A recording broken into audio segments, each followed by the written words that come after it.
Hi ವಿದ್ಯಾರ್ಥಿಗಳು, ಇವತ್ತು ನಡೆದಂತಹ ದ್ವಿತೀಯ PUC ರಾಜ್ಯಶಾಸ್ತ್ರ ಪೊಲಿಟಿಕಲ್ ಸೈನ್ಸ್ ಎಂಬ ಒಂದು ಪರೀಕ್ಷೆಯ ಸಂಪೂರ್ಣವಾದಂತಹ ಕೀ ಆನ್ಸರ್ಸ್ಗಳನ್ನು ಇಲ್ಲಿ ಕೊಡ್ತಾ ಇದ್ದೇನೆ. ಬನ್ನಿ. ಹಾಗಾದರೆ ಇಲ್ಲಿ ಮುಖ್ಯವಾಗಿ ಒಂದನೇ ಪ್ರಶ್ನೆಗೆ ಸರಿಯಾದ ಉತ್ತರ ಇಲ್ಲಿ ಡಿ, ಸರ್ ಸಿರಿಲ್ ರ್ಯಾಡ್ಕ್ಲಿಫ್ ಅಂತ ಸರಿಯಾದ ಉತ್ತರ. ಒಂದನೆಯ ಪ್ರಶ್ನೆಗೆ ಸರಿಯಾದ ಉತ್ತರ ಯಾವುದು ಅಂದರೆ ಇಲ್ಲಿ ಡಿ ಅಂತ ಸರಿಯಾದ ಆನ್ಸರ್. ನೆಕ್ಸ್ಟ್ ಬಂದುಬಿಟ್ಟು ಇಲ್ಲಿ ಮುಂದಿನ ಪ್ರಶ್ನೆಗೆ ಚುನಾವಣೆಯ ಮೂಲ ಪದ ಯಾವುದು ಅಂದರೆ ಇಲ್ಲಿ ಎರಡನೇದು ಸಿ, ಸರಿಯಾದ ಉತ್ತರ ಏಲಿಗೇರ್ ಅಂತ ಬರುತ್ತೆ. ಕಾರ್ಮಿಕ ದಿನಾಚರಣೆಯನ್ನು ಆಚರಿಸುವ ದಿನ ಯಾವುದು ಅಂದರೆ ಮೇ 1, ಸರಿಯಾದ ಉತ್ತರ ಎ ಬರುತ್ತೆ. ನಾಲ್ಕನೇ ಪ್ರಶ್ನೆಗೆ ಸರಿಯಾದ ಉತ್ತರ ಅಂತಾರಾಷ್ಟ್ರೀಯ ಸಂಬಂಧ ಎಂಬ ಪದವನ್ನು ಮೊಟ್ಟ ಮೊದಲಿಗೆ ಬಳಸಿದವರು ಯಾರು ಅಂದರೆ ನಾಲ್ಕನೇದು ಬಿ, ಜೆರೆಮಿ ಬೆಂಥ್ಯಾಮ್ ಅಂತ ಬರುತ್ತೆ. ನೆಕ್ಸ್ಟು ಇಲ್ಲಿ ಈ ಕೆಳಗಿನ ಯಾವ ಹೇಳಿಕೆಯು ಸೂಕ್ತವಾಗಿದೆ ಅಂದರೆ ಇಲ್ಲಿ ಮುಖ್ಯವಾಗಿ ಐದನೇ ಪ್ರಶ್ನೆಗೆ ಸರಿಯಾದ ಉತ್ತರ ಸಿ, ಸರಿಯಾದ ಉತ್ತರ ಬರುತ್ತೆ. ಯಾವುದು? ಸಿ ಸರಿಯಾದ ಉತ್ತರ. ಅಂದರೆ ಜವಾಹರ್ಲಾಲ್ ನೆಹರು ಮತ್ತು ಜೌಯನ್ ಲಾಯ್ ಪಂಚಶೀಲ ತತ್ವಕ್ಕೆ ಸಹಿ ಹಾಕಿದರು. ಇಲ್ಲಿ ನೆಕ್ಸ್ಟ್ ಬಂದುಬಿಟ್ಟು ಫಿಲ್ ಇನ್ ದ ಬ್ಲ್ಯಾಂಕ್ಸಿಗೆ ಸರಿಯಾದ ಉತ್ತರವನ್ನು ನೋಡ್ತಾ ಹೋಗೋಣ. ಆರನೇ ಪ್ರಶ್ನೆಗೆ ಸರಿಯಾದ ಉತ್ತರ ಯಾವುದು ಅಂದರೆ ಮಸ್ಸೂರಿ ಅಂತ ಬರುತ್ತೆ. ಆರನೇ ಪ್ರಶ್ನೆಗೆ ಸರಿಯಾದ ಉತ್ತರ ಮಸ್ಸೂರಿ, ಇದು ಸರಿಯಾದ ಉತ್ತರ. ನೆಕ್ಸ್ಟು ಡ್ಯಾಶ್ರವರು ನರ್ಮದಾ ಬಚಾವೋ ಆಂದೋಲನದ ನಾಯಕರು ಯಾರು ಅಂದರೆ ಮೇಧಾ ಪಾಟ್ಕರ್. ಯಾರು? ಮೇಧಾ ಪಾಟ್ಕರ್. ಇದು ಒಂದು 7ನೇ ಪ್ರಶ್ನೆಗೆ ಸರಿಯಾದ ಉತ್ತರ. ನೆಕ್ಸ್ಟು ಡ್ಯಾಶ್ರವರು ಅಸ್ಮಿತೆ ರಾಜಕಾರಣವನ್ನು ಗುರುತಿಸಿದವರು ಯಾರಂದರೆ ಎಲ್.ಎ. ಕಾಫ್ಮನ್ ಅಂತ ಹೇಳ್ಬೋದು. ನೆಕ್ಸ್ಟು ಸ್ವೀಡನ್ನ ಭ್ರಷ್ಟಾಚಾರ ನಿಗ್ರಹ ಸಂಸ್ಥೆ ಯಾವುದು ಅಂದರೆ 9ನೇದು ಓಂಬಡ್ಸನ್ ಅಂತ ಹೇಳ್ಬೋದು.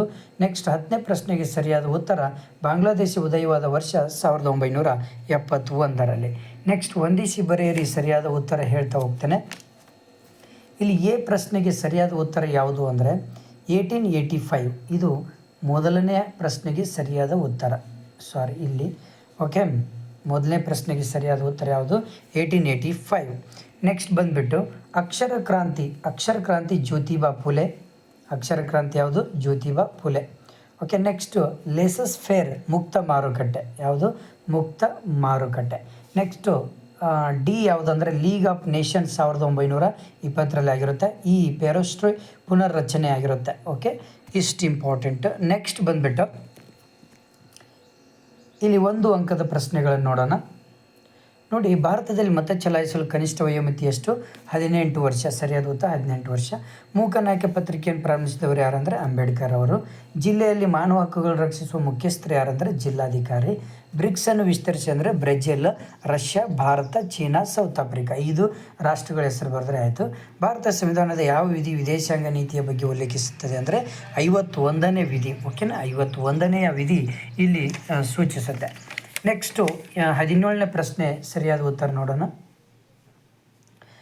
ಪ್ರತ್ಯಕ್ಷ ಚುನಾವಣೆ ಎಂದರೇನು ಉದಾಹರಣೆ ಕೊಡಿ. ನೋಡಿ, ಚುನಾವಣೆಯಲ್ಲಿ ಮತದಾರರು ನೇರವಾಗಿ ತಾವೇ ಮತಗಟ್ಟೆಗೆ ಹೋಗಿ ತಮಗೆ ಬೇಕಾದ ಅಭ್ಯರ್ಥಿಗೆ ಮತ ಚಲಾಯಿಸುವ ಪದ್ಧತಿಗೆ ಪ್ರತ್ಯಕ್ಷ ಚುನಾವಣೆ ಅಂತ ನಾವು ಹೇಳ್ತೇವೆ. ನೆಕ್ಸ್ಟು ಅಖಿಲ ಭಾರತ ಸೇವೆಗಳು ಎಂದರೇನು ಅಂದರೆ ಅಖಿಲ ಭಾರತ ಸೇವೆಗಳು ಎಂದರೆ ಭಾರತದ ಅತ್ಯುನ್ನತ ನಾಗರಿಕ ಸೇವೆಗಳಾಗಿದ್ದು IAS, IPS, IFS ಸೇವೆಗಳನ್ನು ಅಖಿಲ ಭಾರತ ಸೇವೆಗಳೆಂದು ನಾವು ಕರಿತೇವೆ. ನೆಕ್ಸ್ಟು ಇಲ್ಲಿ ಇಂಪಾರ್ಟೆಂಟ್, ಸರ್ಕಾರದ 2 ಇಲಾಖೆಗಳನ್ನು ಹೆಸರಿಸಿ ಅಂತ ಹೇಳ್ತಾರೆ. ಶಿಕ್ಷಣದ ಇಲಾಖೆ ಮತ್ತು ಆರೋಗ್ಯ ಇಲಾಖೆ ಅಂತ ಹೇಳ್ಬೋದು. 20ನೇ ಪ್ರಶ್ನೆಗೆ ಹಿಂದೂ ವಿಡೋಸ್ ಹೋಮ್ನಲ್ಲಿ ಯಾವಾಗ ಪ್ರಾರಂಭವಾಯಿತು ಅಂದರೆ 1896ರಲ್ಲಿ ಮಹಾರಾಷ್ಟ್ರದ ಪುಣೆಯಲ್ಲಿ ಆಗುತ್ತೆ. ಕೋಮುವಾದ ಎಂದರೇನು ಅಂದರೆ 21ನೇದು ತನ್ನ ಧರ್ಮವೇ ಶ್ರೇಷ್ಠವೆಂದು ಭಾವಿಸಿ ಇತರ ಧರ್ಮಗಳನ್ನು ದ್ವೇಷಿಸುವ ಒಂದು ಸಿದ್ಧಾಂತವನ್ನು ಕೋಮುವಾದ ಎಂದು ನಾವು ಕರಿತೇವೆ. 22ನೇದು ಸಿರಿಯಾದ 2 ಜನಾಂಗೀಯ ಗುಂಪುಗಳನ್ನು ಹೆಸರಿಸಿ ಅಂದರೆ ಒಂದು ಅರಬ್ಬರು, ಒಂದು ಯಾವುದು ಕುರ್ದರು. ಓಕೆ, ಇಷ್ಟು ಇಂಪಾರ್ಟೆಂಟ್ ಪ್ರಶ್ನೆಗಳು. 10 ಅಂಕದ ಪ್ರಶ್ನೆಗಳಲ್ಲಿ ಭಾಳ ಇಂಪಾರ್ಟೆಂಟ್ ಈಜಿ ಇದ್ದಿದ್ದು ಯಾವುದಪ್ಪ ಅಂದರೆ ಭಾರತದಲ್ಲಿ ಪಕ್ಷ ಪದ್ಧತಿಯ ಸ್ವರೂಪವನ್ನು ವಿವರಿಸ್ರಿ. ಟೋಟಲ್ 12 ಪಾಯಿಂಟ್ಸ್ಗಳಿದೆ. 1 ಸಂವಿಧಾನೇತರ ಬೆಳವಣಿಗೆ, ಬಹುಪಕ್ಷ ಪದ್ಧತಿಯ ಅಸ್ತಿತ್ವ, ಪಕ್ಷದಲ್ಲಿ ಒಡಕು ಮತ್ತು ವಿಲೀನ, ಏಕಪಕ್ಷ ಪ್ರಾಬಲ್ಯದ ಕ್ಷೀಣತೆ, ಭಿನ್ನಮತೀಯತೆ, ಪಕ್ಷಾಂತರ ಪಿಡುಗು, ನಾಯಕತ್ವದ ವರ್ಚಸ್ಸು, ತತ್ವರಹಿತ ರಾಜಕೀಯ ಪಕ್ಷಗಳು, ಪ್ರಾದೇಶಿಕ ಪಕ್ಷಗಳ ಪ್ರಾಬಲ್ಯ, ಧಾರ್ಮಿಕ ಮತ್ತು ಭಾಷಾವಾರು ಪಕ್ಷಗಳು, ಎಡ ಮತ್ತು ಬಲ್ಲಪಂಥೀಯ ಪಕ್ಷಗಳು, ಸಮ್ಮಿಶ್ರ ಸರ್ಕಾರದ ಶಕೆ. ಇಷ್ಟು ಪಾಯಿಂಟ್ಸ್ಗಳನ್ನು ಫಸ್ಟಿಗೆ ಸ್ಟಾರ್ಟಿಂಗ್ ಪೀಠಕ್ಕೆ ಬರೆದು ಈ ಪಾಯಿಂಟ್ಸ್ಗಳನ್ನು ಬರೆದು ನೀವು ಎಕ್ಸ್ಪ್ಲೈನ್ ಮಾಡಿಬಿಟ್ರೆ 10ಕ್ಕೆ 10 ಅಂಕಗಳು ನಿಮಗೆ ಸಿಗುತ್ತೆ. ಓಕೆನಾ? ಸಿಗ್ತಿರೋ ನೆಕ್ಸ್ಟ್ 27ನೇ ಪ್ರಶ್ನೆ, ನಾಗರಿಕ ಸೇವಾ ವರ್ಗದ ಲಕ್ಷಣಗಳು ನೋಡಿ.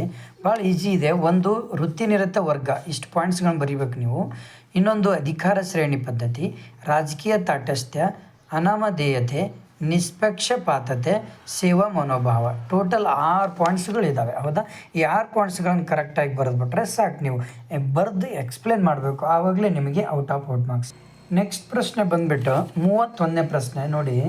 ರಾಷ್ಟ್ರ ನಿರ್ಮಾಣದ ವಿವಿಧ ಅಂಗಾಂಶಗಳನ್ನು ವಿವರಿಸ್ರಿ ಅಂತಿದೆ.